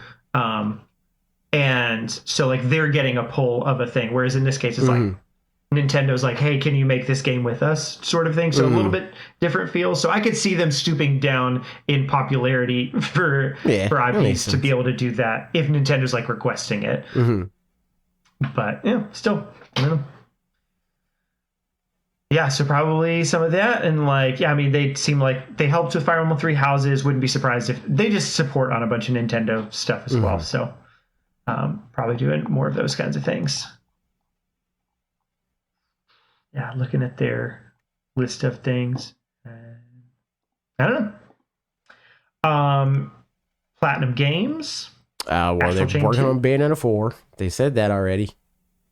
Did they? Yeah. Interesting. Yeah. Kamiya. He was talking about Bayonetta 4 pretty much like immediately after Bayo 3. So that. I want them to work on another, even though it's not popular. But I want them to work on like another first party like reimagining, even though Star Fox wasn't really like a reimagining actually, but he tried. They tried, kinda. Also, didn't they say, I'm pretty sure a few people that worked on Star Fox Zero said that they wanted to port that. So, like, that'd be cool too. Granted, I don't know if Nintendo expressed any interest at all in that, so maybe not. Yeah. Huh. But Bayonetta, freaking make Beautiful Joe, even though it's a Capcom IP. Get Beautiful Joe from Capcom and make it. That's right. What's a Nintendo IP that you would like them to have to be able to, remake? I mean, like the Star Fox Zero situation, but just not that one. But good this time. But good. Yes, of course. For the record, I like Star Fox Zero, but I like Star Fox Zero in the sense that, like, if it was like a theme park attraction, I think it would be really fun. Not in a, like, I'm trying to be sweaty, high score Star Fox man kind of way. What Nintendo IP, just based on the type of games that they make? So they make like high octane, like, action games. Is Sin and Punishment full on Nintendo, or is that? I think so. I'm pretty sure it's a Nintendo IP. Like, I think they own that. So, I mean, they could do that. That's an option. Publishers, So, I feel like, that one could be interesting. I mean, whether or not it would need to, like, change up the gameplay at all, in terms of it being an on-rail shooter or not. Like, I feel like you could retain the spirit of on-rail shooter without actually having an on-rail shooter. But I don't know how fans of the series would feel about that. I feel like they'd be just happy to see it come back at all. So, take what you can get at that point. Right. And also, I think that, like, the fans of a series, in terms of, like, the feel of what the brand means, usually outweigh the amount of people that are, like, fans of a very specific, like, gameplay loop. Right. Yeah. So it's like, I think that they could pretty safely change that, as long as whatever they change it to fits the feel of the franchise, Maybe with an exception for F-Zero. That was my first thought. That was my first thought. But I think that, I don't know, I feel like they got to get the racing right, and also they can incorporate that sort of thing. Yeah. So maybe it could be like a collaboration. Like, maybe that's a Nintendo EPD Platinum Games kind of thing. Yep. I feel like Bandai Namco, for some reason, also, they could do something interesting with F-Zero. Yeah. I don't know. The Bandai Namco is one of those studios that I think like, they're just big enough where I think they can make pretty much anything, and it would be, like, at least decent. Yep. All right, Sora LTD. Friggin' Kid Icarus Uprising. Honestly, yeah. And Sakurai's YouTube channel. Is it just people from that team that are helping him with it? He's the only person there.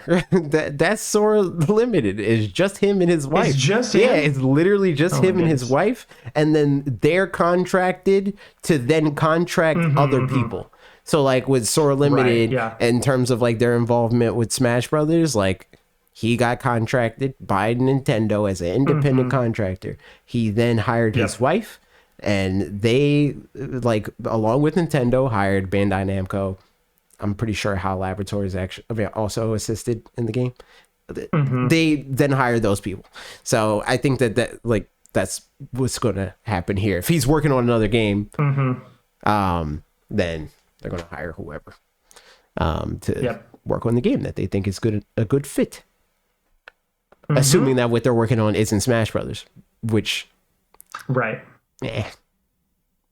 they always say it's not the thing that they're working on, but it's usually the thing they're working on. They could be working on something else, though, in between. It's also possible. Or alongside. True. But right now, the things that we can confirm is Sakurai's YouTube channel. True. Which, again, translated in English, because please. I don't want to take the time to read the subtitles on a 4-minute video. I would binge every video if I could just listen to it in the background. Listen to it. doing other stuff. True. Next up, we got two more left. Tosei, who has done, let's see, back in the 3DS days, they did, actually no, some things they've done are the legendary Starfy, Famicom Detective Club, Game & Watch Gallery, Super Princess Peach. Problematic. True.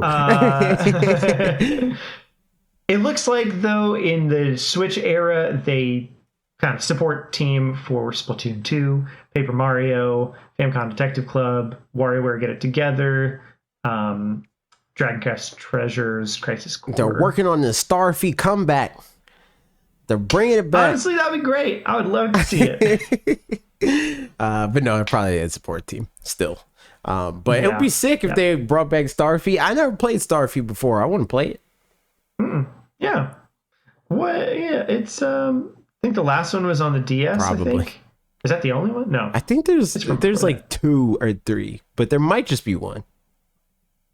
But it seems like the type of franchise that there's like at least one other one that I like heard of and obviously never played because I never played the first one. It does feel that way. The Starfy video game series, let's see. Okay, some of them are just in Japan. Okay. So just Japan. Oh, The Legend of Starfy. That's the only one that released in the West is the DS. So that makes sense. That checks out. That'll do it.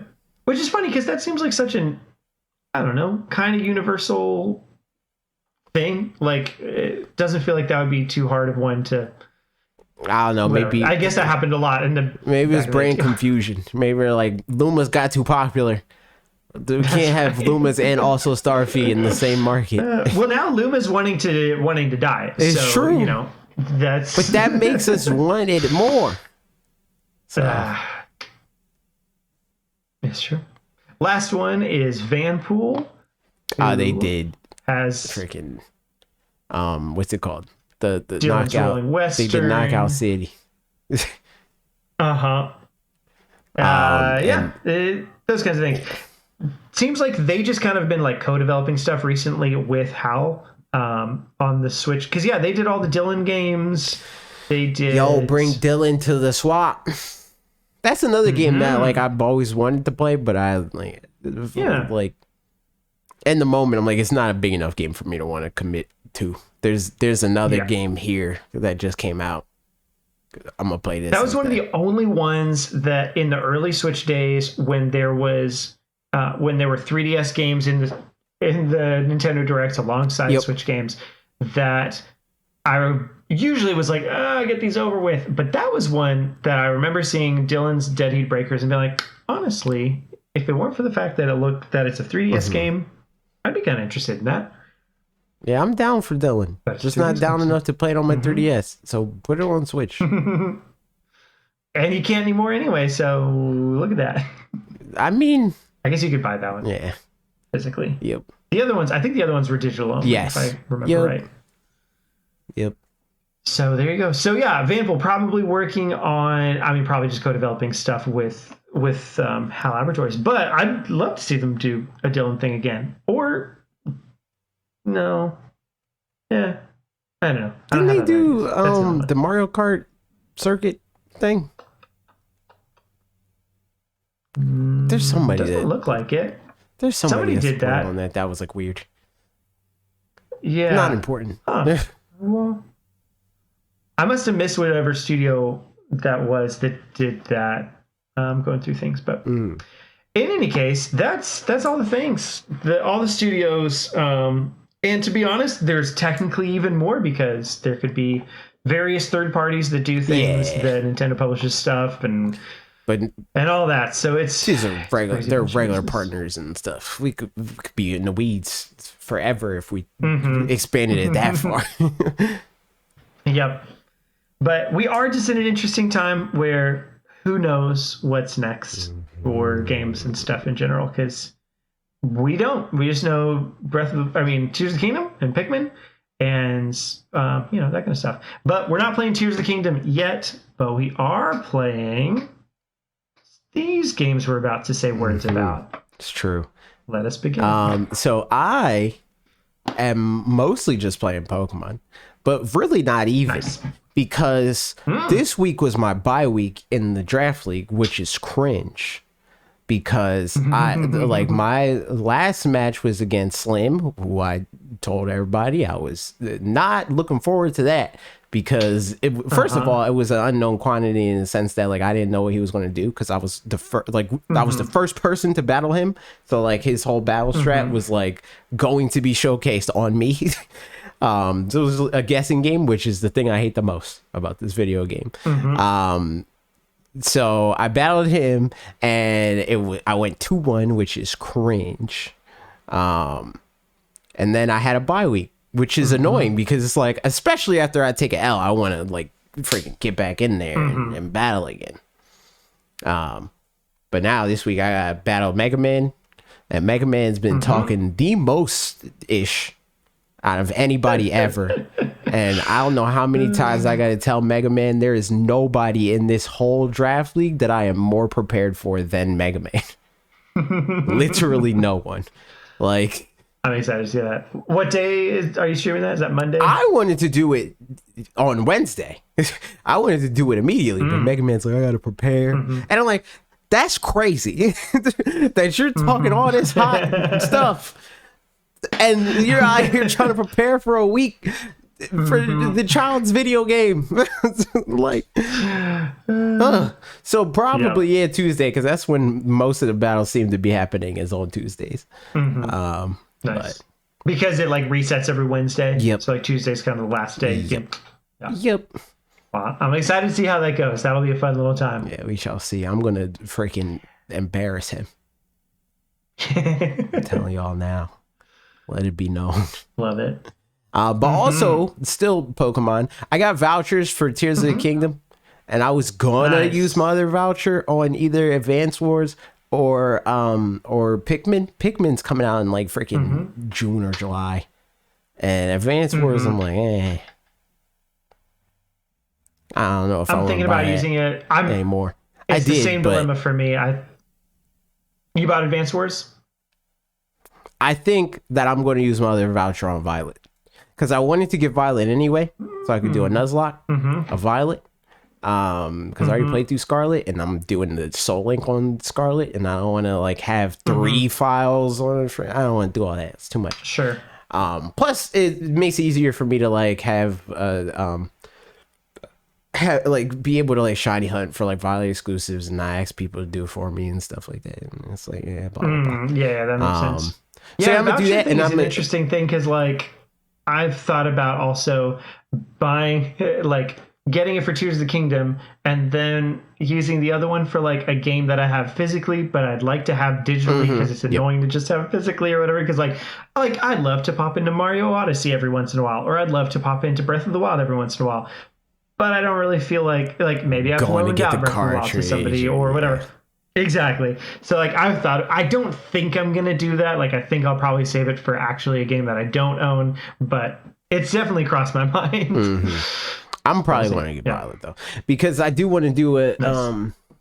I don't know if I talked about this on here. I think I did, but I want to do a Nuzlocke where the Pokemon, the only moves that they can learn is moves that they want to learn.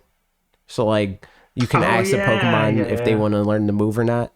I want to do that. And then try to see if there's other ways to incorporate their own autonomy. Like maybe I can only grind by doing auto battles, but at the same time, I think that might be hard. See, the thing is, like, it could be interesting because if I grind with auto battles, there's a chance that they could just die and I wouldn't be able to control that. But I also don't want them to get over leveled. So I'd have to like think about that more. But that might be another component of it where it's like I can only learn moves that they want to learn, and they can only level by doing auto battles.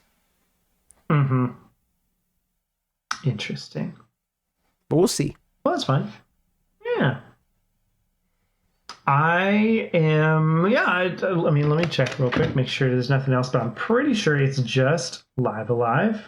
And I'm getting close. I don't know how close exactly, but pretty close. Nice. I popped into Animal Crossing briefly because Mitch and Catherine are getting back into Animal Crossing, and he stopped before the like crops thing happened, you know, where like you got sugarcane and all that stuff. So he came to my island for me to give him some stuff. So I cleaned up some weeds, and then I'm probably not going to touch it again for months and months and months and months. So I'm going to have more weeds, and it's a grand old time. But live, I'm at a point now where I can't really talk about it too much because spoilers in case anybody plays it. But yeah, it's the like end game kind of time, and it's super interesting how it's done some of it and like some options that it gives you with certain things, and that's fun. I don't know how long this amount of the game is, so I could be I don't know if I need to be like sprinting it to finish it up before Tears of the Kingdom, because I would like to finish it before Tears of the Kingdom, just like have a kind of blank slate. But I don't know if I need to like book it to the end at this point, or if I can kind of take my time with it and play a little bit at a time. But kind of feeling like I probably need to book it. So, and it might be just a question of like how completionist-y I want to be here or something along those lines. So TBD. But that's, yeah, it's going well. I'm enjoying it a lot and curious to see how it all kind of finishes up coming together and stuff. Oh yeah, there was other thing I'm playing or played. I'm done. Freaking Pokemon Stadium, the Gym Leader Castle. I beat it. Nice. That game is not good. But it's like because it's so RNG based, it's crazy the like dichotomy of the experience. Where it's like when I was doing the gym leaders themselves, I was having I was breezing through it up until like gym 6, and then gym 6 I had to do over and over and over again because I kept getting like crit spammed and like hard like locked into wrap or freaking bind or whatever. But then I did the Elite Four and I like swept them. It's the Elite Four. I thought I was gonna have to like do it multiple times. Like I RNG'd them. It's like, man, yeah, that game I remember playing in high school or middle school or something. I remember playing it and I got up to Mewtwo or something, like whatever's at the way end of it, and I just couldn't beat that Pokemon. And I can't remember if the vibe feels like I like had done something where I like almost like kind of soft locked myself, like I'd chosen this out of the other, and because of that this something I don't know if that's even how it works anymore, but that's like the way I felt, was like, there's nothing I can even do about this, which there probably was. And it was just wait for better RNG. But yeah, I feel that for sure. I think it is like pretty dependent on the Pokemon you bring, especially if you were just using rental Pokemon, because they can only get with so many moves and stuff like that. And that's the other thing that's like unfortunate about this. I mean, granted, it's like, it could be like a weird like challenge thing, because it does have like, if you beat the Gym Leader Castle, they put the Pokemon that you used in like the Hall of Fame, and you can get all the Pokemon in the Hall of Fame. But how are you going to get the bad ones that have bad moves in the Hall of Fame? The answer was up in there? Yeah, exactly. The answer was transfer your own Pokemon. But now on this, it's like, you gotta try to cheese it and like get like three in at a time, because the other 3 you bring will be the good Pokemon that'll carry the bad ones, you know, like that sort of thing. Yep. That's 100% what I did in my yellow save file, where I was like, my goal at some point, I cut all the Pokemon, and I just was playing it a bunch, and I was like, I want to do more things. And my goal was get all the Pokemon into the Hall of Fame. And basically, I just sweep with Zapdos and have some other Pokemon hanging out, and worked fine. So like, I don't think I didn't ever manage to fully do it, but I probably had like, I don't know, 50 or so of them in there, something like that. And like, yeah, what a time. What a silly little time. But yeah, that's that. Pokemon. I'll never gotta play a game again. Waiting for Pokemon Stadium 2. That's right. So yeah, and we were waiting for you to ask us questions, and you did. It's true. And they are the following. All right. First up, Pat Green asked, podcast question: Hashtag Fanatics Foods. What is your go-to overpriced movie theater concession? I go for some soft pretzel bites and a hot dog, not a popcorn guy. I always get, especially recently, the same thing. I get the nachos, but with Doritos instead of with the toast. Ooh, that sounds Tostito good. chips. And that's extra, but I don't care because the Doritos are better. And then I get, That's right. well, so I'll usually get a drink, but usually it's a slushy, and then I regret that, or icy, and I regret that because the freaking syrup distribution is garbage. So it's like it ends up being. You're just drinking ice Yeah, by the end. exactly. So I'm like, no, I'm not doing that. But when I went to go see, so I saw the Mario movie again, and also John Wick. When I did that, I got they had the freaking Coca-Cola freestyle thing, so I got lime Fanta. Nice. And that was pretty good. And then I got the I haven't tried nachos. that. They didn't have Doritos, I don't think. I didn't get the Doritos. And then I got the freaking trolley gummy worms. But usually what I'll do is I get the, like I said, the Doritos nachos, and then I'll get the popcorn. It's like in a cone looking thing. It's like chocolate covered popcorn. But yeah, I usually get that. That's usually what I do at a movie theater. I'm a thief, and not a thief, just a vagrant. You don't want to spend $50 on concessions? I don't. We do anyway sometimes, but yeah, I would much rather sneak my own food in. So it's hit or miss what we end up doing. But I do always remember going to, I don't remember what movie we were going to see, but it was Ashley and I were going with another couple, and we went to the dollar store beforehand, got a bunch of candies and stuff. And as we were checking out, we said to the lady, we're like, "Can you tell we're going to the movies?" And she's like, "I don't think you're allowed to do that." Like, see you later. Like, obviously we're doing it, so shut up. So yeah, we do a little bit of that. But yeah, overall though, I like popcorn is a classic snack. Popcorn's so we'll end up mid, getting it, bro. But I definitely don't prefer popcorn. Unless it's fancy popcorn. Then fancy popcorn is good. They gotta be covered in something. And not butter. Butter's so mid. Yeah. I think I would typically go for something in the like chocolate vicinity and also gummy vicinity. I like Butterfingers a lot, and I don't love Junior Mints, but they feel like a good movie thing for some reason. I think Junior Mints are all people candy, so I'm scared. I could see it. Yeah, it's for what it's worth. Like, I have some mint chocolate stuff that is like top tier, and it was just when I was a college student and saw, oh, they've got mint chocolate, but for $1. Then Junior Mints happened at me. So that's how that happened. That's fair. But yeah, I mean, pretzels though, I feel that too, Pat. So yeah. I used to be able to get whatever I wanted because I would go to the movie theater that's at the mall, but that movie theater is gone now. And it's probably because they let you bring stuff in from wherever in the mall. So they didn't get to charge you $500 to get snacks at the movie theater, because you could just go to the freaking CVS and get what you wanted in the mall. Yeah, man. We had for a little bit, like pre-COVID, had Movie Pass, and that was a nice little time where we just go. Honestly, it was one of those things where it's like, I would rather know that we're spending $20 each a month and then not have to think about what movies we're going to or not, instead of like have to decide per movie. Like, no, we've already gone to like 2 movies and now we're paying more than we would have, whatever. So, but at this point, that doesn't make sense anymore because we've got a kid and like we're not going to go probably more than once a month or something like that. And even then, who's to say?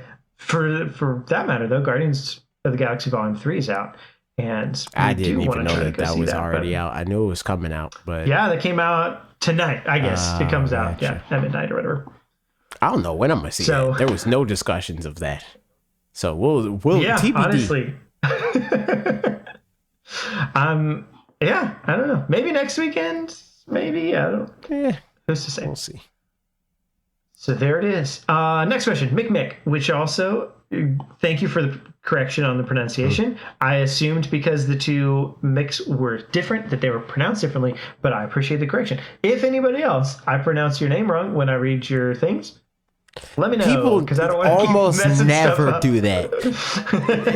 Like I was talking about on stream, where it's like you could. This is a common Twitch chat thing, or any chat, I guess. But like your audio can be terrible, and unless it physically pains them, they'll never say anything.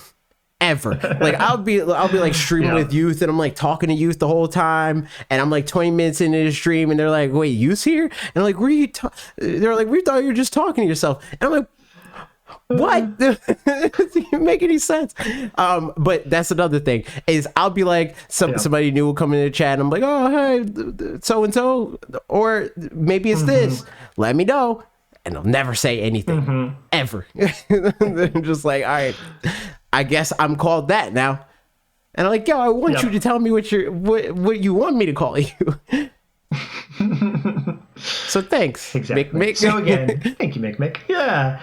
So Mick asks, if Xbox were to make an attempt to revive and even further establish its IPs, do you believe pushing their IPs on Nintendo consoles would be the best move, or should they just keep them gated within the Xbox ecosystem? I'm of two minds on that. I think that it could help them if they do push it onto Nintendo's platforms, in the sense that they don't really care, and really nobody but Nintendo in the grand scheme of things really cares about the console so much as they care about selling the game. And that's why like PlayStation, like they're starting to put their stuff on PC because they want to sell more games. There's like the antiquated thought process that it's like, well, if you put it on PC, they're not going to buy a PlayStation, but people that are playing on PC probably aren't going to buy a PlayStation anyway, more often than not. Sure. Yeah. So it's like, yeah, you get that market, and they're not going to put it on their direct competitors, even though in some cases, that is misguided. Like Xbox understands that for the most part, somebody that is going to buy their game on the Nintendo Switch system probably wouldn't have bought an Xbox for their game anyway. Like I'm not buying an Xbox to play Cuphead, but I'll play it on Switch, you know? Granted, that's not true because I literally did that, but it's an example. Like me and Bob literally bought Xbox One S's to play Cuphead. But but in a grand scheme of things, I think most sane people that do not play video games, well, I don't play video games for, I mean, I guess I kind of play video games for a living. People that don't make a living off of video games are going to spend that much money on like the smaller games. And it's an easy in for Microsoft to be like, well, Halo couldn't easily run on the Switch, so that's we can like argue that, where it's like, well, that's why it's not on there. We're not excluding it. They could just put everything that is feasible, in quotes, on the Switch and build that like brand loyalty from within an already established brand. But at the same time, it is conditioning people to not buy your platform, even if that likelihood that they weren't going to buy it anyway exists. So like, because they don't want to be in the situation where people have played Cuphead and then the Cuphead DLC and then the next Xbox comes out and the next Cuphead game comes out and it's only on the next Xbox. It's like, or even the Series X or whatever. That doesn't feel great. Yeah. One thought that I have is kind of going back to the, their developers and what all that looks like. Maybe they should take a page out of Nintendo's book, or I mean Sony's book as well, in that like farming out their own IPs to external studios every once in a while, even if it's for like a lead up game into the one that they're working on or something like that, but like just to have an exclusive game or at least a first party game, even if it's not exclusive, but it's like, this has the Xbox name behind it. I mean, I guess Hi-Fi Rush technically wasn't that. It was not their studio. Their IP. Right, yeah. So I guess that was kind of the opposite then. But like just have spin-offs, honestly. Like I feel like that could be something that in the same way that Mario Run theoretically was supposed to like help ease people into like, hey, you like Mario. So you're saying spin-offs on other platforms specifically, or just spin-offs because they're smaller so they can ship them faster or something? Both. Oh. Yes, both. So like have the spin-offs be multi-plat and then have the like big exclusive games or whatever just be exclusive. Yeah, that makes sense. But then at that point, you know, it's like, it's not a, like you said with Cuphead, where it's like there's one game, but now the new one is exclusive. It's like you're not setting, one of them is obviously a little bit right. You're not setting a precedent that this like brand is going to live here, but it's visiting to be like, hey, exactly. I exist. Maybe check out the more fully realized version of me on my home. You know, I think that makes sense. So I don't know. That's a thought. I agree. We'll see. Let asks, how would you be different if Nintendo wasn't a thing? Either you never ran into it or the company just didn't exist. I think it would have to be the former rather than, I mean, the latter rather than the former, like that it just didn't exist. Because I don't know that I can imagine a situation where I just never run into it. You know, by way of Pokemon there's no way to not have at least Pokemon. You know what I mean? Like, that's true. So if it just didn't exist though, well, I wouldn't know Parker. That would be different. That's true. That's one easy way to quantify it. I would probably have an entirely different job. Granted, I mean, there's like, I still liked YouTube, and the thing that got me into YouTube was like more than just like Nintendo content. It was more so like the game theory kind of like spectrum of content to like video SAE kind of stuff. And there's that kind of content about other things. So like I could potentially still be doing the same thing, but not in the same way for sure. And not for the same people. So that is an easy way to quantify how different or how I would be different. But the other stuff is like, I don't know. I don't think that outside of what I do for a living and my hobby, like influences the person I am that much, you know? Yeah. So really that's the only thing I could think of that would change. I would have probably agreed for me too. Yeah, good. I was just going to say, I would probably have like, there would be certain friends that I wouldn't have. There's certain friends that I wouldn't have because I wouldn't have a reason to like to cross paths with them, you know? Yeah. So like the Parker example, like I would have no way of even encountering Parker. But because of video games and being a Nintendo content creator, I have. So that would be different too. The people that I know and the things it's interesting thinking about the like kind of far-reaching effects of this too. Like if Nintendo didn't exist, you know, I think I, as a similar person, probably, if not exactly the same person, would slot into that world in whatever way that made sense. But I'm just curious what that world itself would look like. Like if Nintendo didn't exist, did the like video game revival thing not exist? Or is it like instead a different, like PlayStation kind of just took its place, or, you know, these kinds of things where like it's not Nintendo, but those same people that started Nintendo work at different companies and their same ethos is shared in other places. You know, I would say that that's probably what, because so that whole narrative around like the video game crash and stuff like that, it's very America centric. Because like the crash only happened here, you know?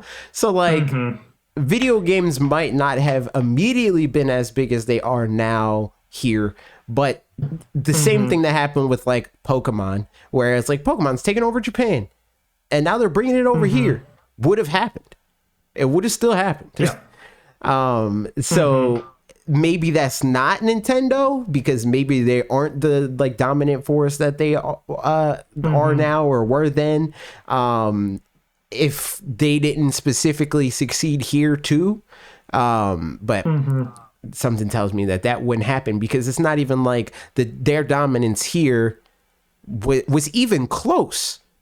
Is even close in terms of like per capita success. to what it is in Japan. Like Nintendo owns Japan. Like if you look at the sales of games from week to week, month to month, year to year, it is like 90%, if not entirely, Nintendo platform releases. So like I think that like it's kind of inescapable even without like the video game crash that like or without like Nintendo quote unquote saving us from that or whatever, right? That video games would be a thing. If Nintendo didn't exist, it would have a different front runner, but I think the video game side of it would still be the same. And I guess that also brings into question is like, if Nintendo doesn't exist, would that market leader become somebody that makes similar games because that's just what would bubble to the top regardless, or would it be whoever second place is, they become first place now, right? Like now they're the tastemaker, you know. But who's to say? Yeah, it's an interesting thing. But yeah, I think your point in general of like, as a human, probably basically same human, but like, yeah, different friends and like people that I, played Pokemon with as a kid or something like that. Like those things would have been replaced by something not that, or would have still been Pokemon, just wouldn't have been under the Nintendo moniker. So, who's to say? But interesting to think about, nevertheless, yeah. Last question comes from Fish the Collector. If you could create a video game, what genre would you pick? Action adventure, like open world, Zelda, Breath of the Wild kind of deal. I mean, and we're assuming if we just like had infinite money, as much ability as we needed to do this, and so in that case, 100%. Like, because at some point, I very briefly picked up game, one of the game like making Unity tools. Or like Unreal Engine. It wasn't Unity, but it was like it was like one of the even more basic ones like than that. Game RPG Maker or something. Or I think there is one called Game. There's a lot of them. There's a lot. I think there is. Yeah. In any case, doesn't matter. But yeah, it was something like that. And I was like just trying to see if I could make something at all, and it was not good. It didn't turn out. Nothing really happened. Basically, at one point, I couldn't figure out how to make my character model go in front of a chair and then be behind a chair. And then I stopped, and I was like, "That's enough." But I think, if ambition is the only limit, I think 100% is something in the Zelda kind of Breath of the Wild vein, action adventure. Yep. It'd be a Pokemon game. I mean, or obviously. Even if I could do whatever I wanted. Yep. I think something even in like the platformer open world kind of direction too, like we've talked about in the past a little bit. Anything like that. That'd be fun. Yep. I agree. And you know what else would be fun is this podcast. And we had a grand old time and went pretty long also with no other news topics. Yep. Just because I knew it. Like you said. Like, comment, subscribe, do all this stuff. I already told you to do the podcast stuff. I said it this time. I never do that. Okay, goodbye. Bye.